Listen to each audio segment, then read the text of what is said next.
There's a strange kind of freedom that comes the moment you stop trying to control everything. You stop clinging to the what-ifs and what might go wrong, and suddenly, life begins to move.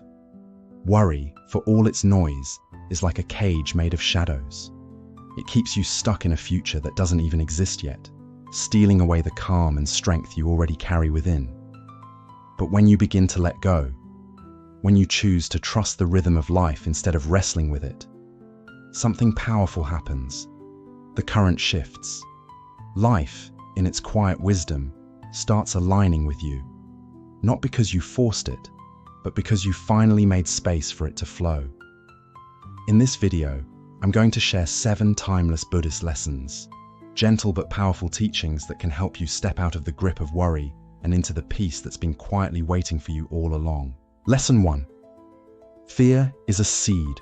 Plant it, and it grows. In Buddhist thought, the energy you carry within becomes the world you see outside. Fear isn't just an emotion, it's a lens. And the more you look through it, the more distorted your reality becomes. The irony is this: when you fear something deeply, you begin to live as though it's already true.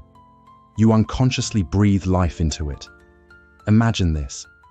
You're afraid of losing your job. That fear seeps into your actions.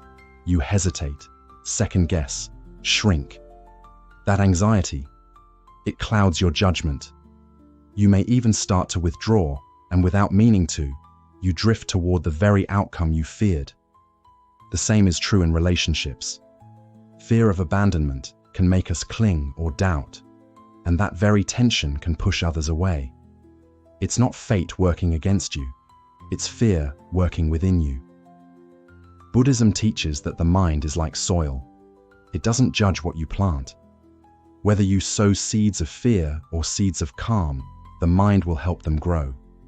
But you are the gardener. You choose what takes root. This doesn't mean pretending everything is perfect. It means shifting your attention away from fear and toward presence. When fear rises, pause, breathe. Ask yourself, is this thought helping me build peace or feeding panic? You are not powerless. You are the creator of your inner landscape. And when your inner world changes, your outer world begins to reflect it. Let go of fear and watch how life begins to soften, open, and flow in ways you never expected. Lesson 2. True strength is found in surrender. In today's world, we're often told that strength means control. Control your time. Control your success. Control the outcome. Push harder. Plan more. Hold on tighter. But Buddhist wisdom offers something radically different and far more freeing. It tells us that real strength isn't about gripping tighter. It's about letting go, not giving up, but giving over the illusion that we can shape every moment, every person, every outcome with our will alone. Surrender, in the Buddhist sense, is not weakness. It's a sacred release. It's the art of doing what you can, and then stepping back with trust, allowing karma and life's natural flow to unfold. Picture holding water in your palm. The tighter you squeeze, the faster it slips away.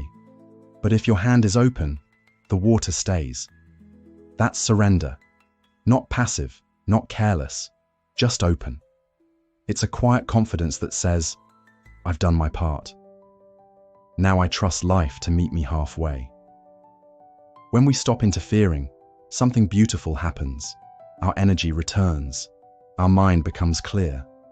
We start noticing opportunities we were too anxious to see before. Help arrives from places we didn't expect. Life begins to work with us, not against us.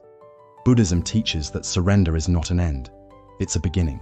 It's the start of true freedom. And in that freedom, you don't lose power. You discover it. Lesson 3. Anxiety belongs to tomorrow. Peace belongs to now. Buddhist wisdom reminds us of a simple truth. Anxiety cannot exist in the present moment. It lives in the mind's projections. What might happen, what could go wrong, what we fear is coming. But none of that is real. It's all a movie playing in the future. When you feel anxious, notice where your mind is. It's racing ahead, building stories, spinning scenarios, dragging you into a world that doesn't yet exist. A world of what-ifs and maybes.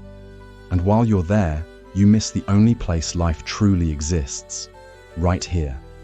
This moment, this breath, is your home. And in this space, you are okay. You are breathing. You are grounded. You are enough.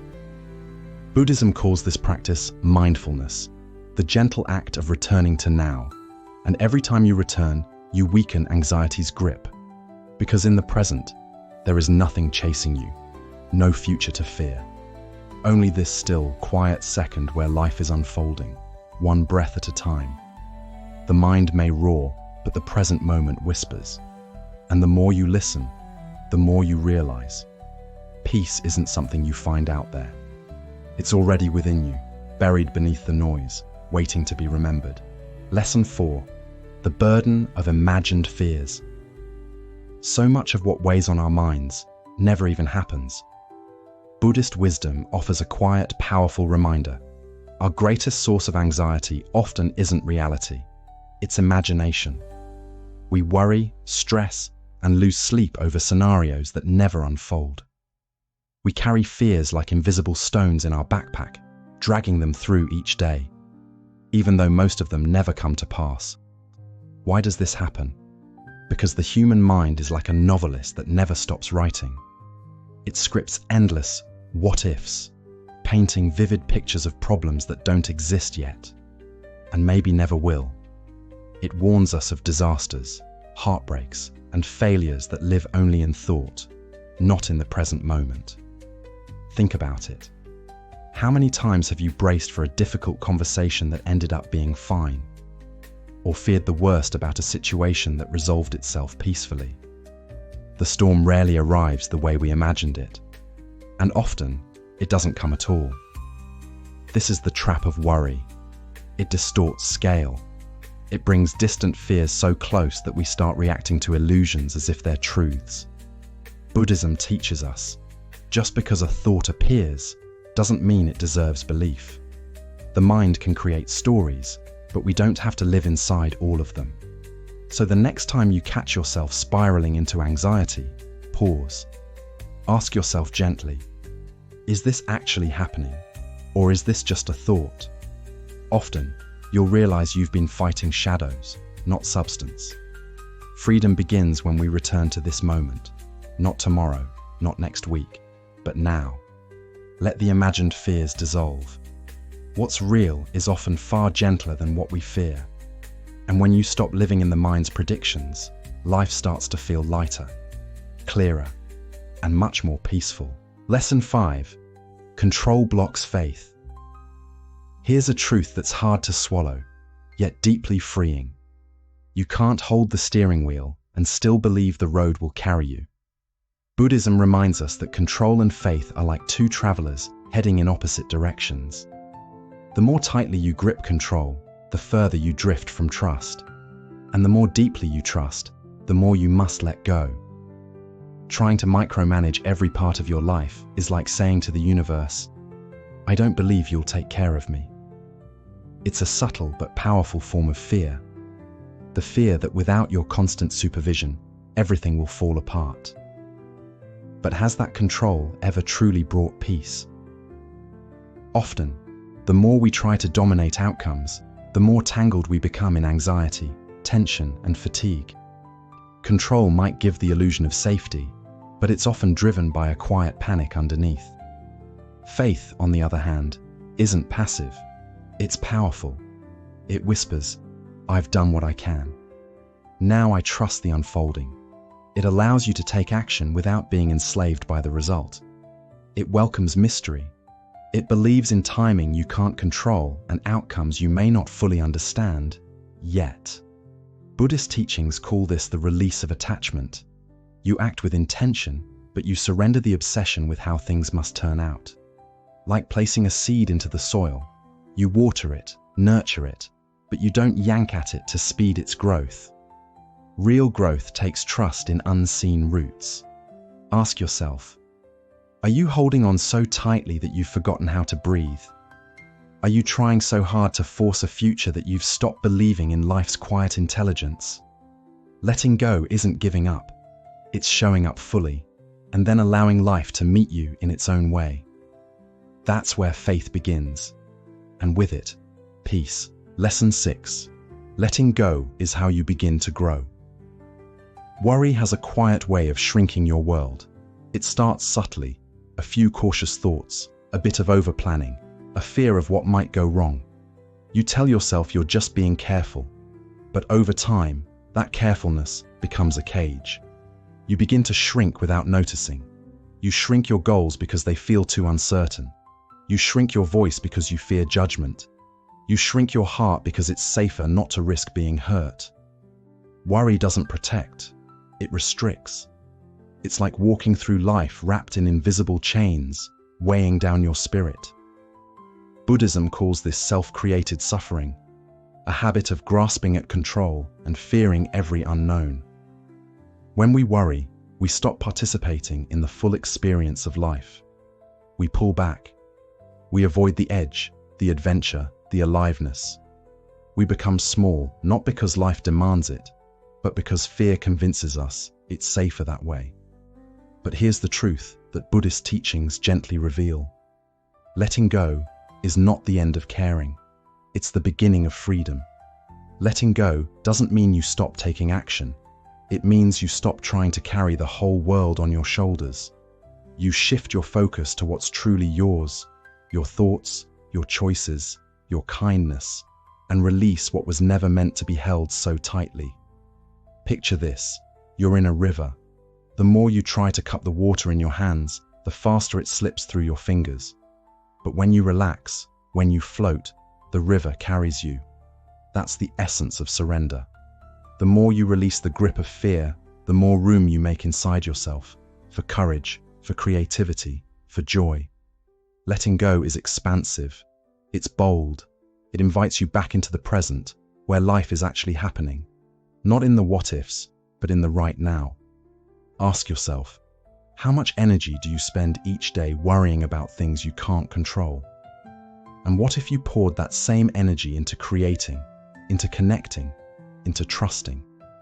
When you stop trying to force life into your blueprint and begin to dance with its rhythm, something beautiful happens. You feel supported by something greater, the natural wisdom of existence itself. Letting go isn't weakness, it's bravery. It's the strength to stop shrinking and the courage to start living with an open heart. Take a breath, feel the weight lift, and remember, you don't need to hold it all. Freedom begins the moment you choose to let go. Lesson 7. Life begins to flow when you step aside. One of the most powerful, yet often overlooked truths in Buddhist teaching is this: life functions best when we stop trying to control every inch of it. The more we meddle, the more resistance we create. The more we grip, the more chaos we invite. But when we learn to step back, not out of neglect, but from a place of trust, something extraordinary begins to happen. Life starts moving on its own, with a rhythm far wiser than our plans. Yet this idea can be deeply unsettling. We've been taught from a young age that control equals safety, that without constant effort, correction, and micromanagement, everything will collapse. So we interfere. We overanalyze conversations, anticipate problems that haven't arisen, chase outcomes that haven't matured, and inject ourselves into every detail, believing that if we don't, we'll fall behind or fail entirely. But that relentless interference creates more friction than flow. It drains our energy, muddles our clarity, and leaves us burnt out from trying to manage what was never ours to manage in the first place. Buddhism offers a different way, a gentler path. It teaches that by releasing the need to interfere, we make space for life to unfold with its own intelligence. Just as a stream naturally finds its course through the landscape, your life can navigate its way forward if you stop damming it with fear and control. Think of all the times you've tried to force something into being, a relationship, a job, a decision, only to watch it fall apart or backfire. Then think of those moments when you surrendered, took a breath, and let things be, and how surprisingly well they turned out. Your worry, your control, your constant mental grasping, they're like rocks you throw into the stream. They disturb the current. But when you remove the obstacles, the water flows smoothly again. Life does the same. Interfering doesn't make life safer, it makes it harder. It turns possibility into pressure. And in trying to control everything, you often close the door to better outcomes that could have arrived if only you had let them. So how do you apply this? Start with observation. Notice when you're clinging too tightly, when you're obsessively checking your phone for a reply, rethinking a decision for the 10th time, or pushing someone or something to move faster than it's ready to. Ask yourself, what would happen if I loosened my grip? What if I did what's necessary and then let the rest go? Non-interference doesn't mean apathy. It means discerning what is truly yours to act upon and surrendering the rest. You plant the seed, you tend to it, but you do not yank on it in hopes it will grow faster. Growth, whether in nature or in your life, follows its own timing. It cannot be forced without consequence. Imagine this. You hold a fragile butterfly in your hands. If you tighten your fingers out of fear, it might fly away. You'll crush it. But if you relax and open your palm, it may stay longer, or return even if it flies off. Your goals, your relationships, your peace of mind, they all need room to breathe. The more you try to possess them, the more they slip through your grasp. The more you allow them space, the more they begin to flourish naturally. And then the shift happens. Life begins to support you. The right people cross your path. The right timing reveals itself. New solutions emerge without being forced. You stop feeling like everything rests on your shoulders, and that's when your energy lifts. Your breath deepens. Your heart softens. You realize that what you feared wouldn't happen without your interference was never meant to be manipulated in the first place. Fear is usually at the root of our need to interfere. Fear of failure, of loss, of not being enough. But the deeper truth is that life doesn't demand perfection from you. It asks for trust. A quiet, steady trust in the unfolding of your path. You don't need to be the director of every scene. Sometimes, you just need to play your part and let the story reveal itself. So pause. Take a moment to reflect on one area where you've been interfering too much. Is it a conversation you keep rehearsing in your mind? A decision you're forcing because you're afraid to wait? A goal you're suffocating with constant worry? Ask yourself, what would it look like to let go here? Not out of laziness, but out of deep trust. The moment you release your grip, life has space to move. It begins to rise to meet you in ways that logic can't explain. That's when synchronicities appear. That's when grace enters. That's when you feel carried, not by your effort, but by something bigger than yourself. Buddhism reminds us that we're not here to conquer life. We're here to live in harmony with it. Life is not a machine to be controlled, but a flow to be felt. You can't still the ocean, but you can learn to ride the waves. You can't force the tide, but you can align with it. All the teachings up until now have been preparing you for this deeper knowing. What you cling to, you trap. What you surrender, you liberate. And what you stop interfering with begins to flourish. You don't have to figure everything out. You just need to take one step at a time, breathe deeply, and let go of the illusion that your control is what keeps the world turning. Let today be the beginning of a new way of being. Release one worry, trust one unknown, and allow life to meet you with something better than you could have forced. Because when you stop pushing, you begin to receive. When you stop interfering, life begins to truly work, not against you, but with you. Conclusion. Life is not a battle to be won. It's a rhythm to be danced with. And the more you try to control, the more you miss the grace that arises when you trust. Buddhism doesn't ask you to abandon your responsibilities or stop caring. It invites you to let go of the weight that was never yours to carry. It asks you to soften the grip, release the fear, and allow space for life to unfold in its own mysterious and beautiful